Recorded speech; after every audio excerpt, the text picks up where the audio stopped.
7h, 9h, Europe 1 matin. Place à votre signature Europe 1 du lundi. Bonjour Philippe Val. Bonjour Dimitri. Alors Philippe, la semaine dernière, c'était un triste anniversaire. Lequel ? Oui, ça faisait 11 ans que des terroristes musulmans assassinaient des journalistes de Charlie, des policiers et des juifs.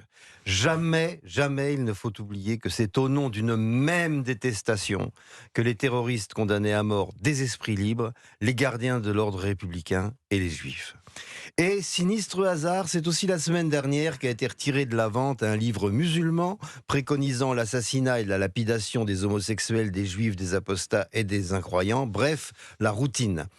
Sur le site de vente de la Fnac et d'Amazon, le livre recueillait 5 étoiles et des avis louangeurs de la part de lecteurs qu'il trouvait, je cite, très utile et intéressant pour le développement de la foi. Alors pour finir, le livre a été interdit, Philippe. Non, pas pour finir, car c'est là que tout commence. En France, on n'a pas l'habitude d'interdire des livres. C'est vrai.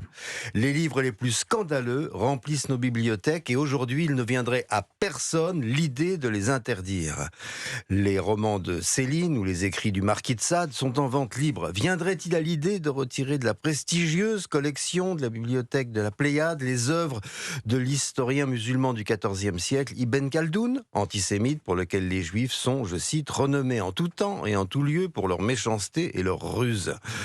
Évidemment non, parce qu'on suppose que les lecteurs de la Pléiade ne sont pas susceptibles de prendre au pied de la lettre les affirmations d'un texte vieux de 7 siècles. Pourtant, le livre qui a été retiré de la vente la semaine dernière est également d'un auteur du XIVe siècle qui compile des hadiths, c'est-à-dire les faits et les dits du prophète. Et il ne fallait pas l'interdire, Philippe ?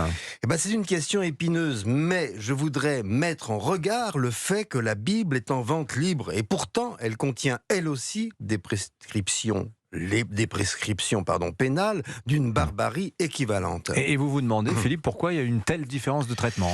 Oui, et je connais la réponse. La civilisation gréco-judéo-chrétienne a métabolisé l'évolution des mœurs, des sciences et des arts et a érigé la liberté en valeur cardinale parce qu'elle entretient avec les textes sacrés un rapport unique.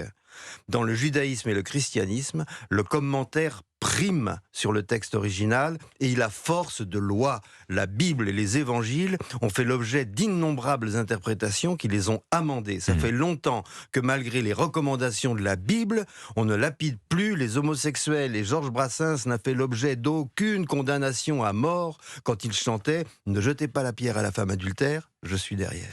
Mais alors pourquoi avoir retiré de la vente ce livre de hadith ? Parce que contrairement à la tradition judéo-chrétienne de l'autorité du commentaire, l'islam considère que le texte sacré a le dernier mot. Ce qui pose un problème pour un texte écrit au 7e siècle et pour les hadiths considérés eux aussi comme sacrés par une grande partie des croyants. Bien des commentateurs musulmans ont tenté de changer cet état des choses, mais en vain. Les littéralistes reviennent toujours à la charge avec des condamnations médiévales que les musulmans radicaux considèrent toujours d'actualité. Et l'on se retrouve au XXIe siècle avec des terroristes qui tuent des journalistes, des policiers et des juifs parce qu'ils ont lu dans un livre que c'était halal, c'est-à-dire licite. Cette histoire dit tout de nos problèmes d'immigration. Le problème, ce n'est pas l'immigration arabe ou portugaise ou polonaise, c'est l'incompatibilité de la culture européenne du commentaire avec la culture musulmane du littéralisme. Donc si je résume, Philippe, par principe, ce livre n'aurait pas dû être retiré de la vente, mais il est plus prudent malgré tout de le retirer. Jusqu'au jour où une réforme de l'islam fera du Coran une source de spiritualité personnelle, comme la Bible, au lieu d'une législation dramatiquement anachronique. Signature Europe 1, Philippe Val. Merci beaucoup, Philippe, pour votre commentaire pertinent sur cette affaire.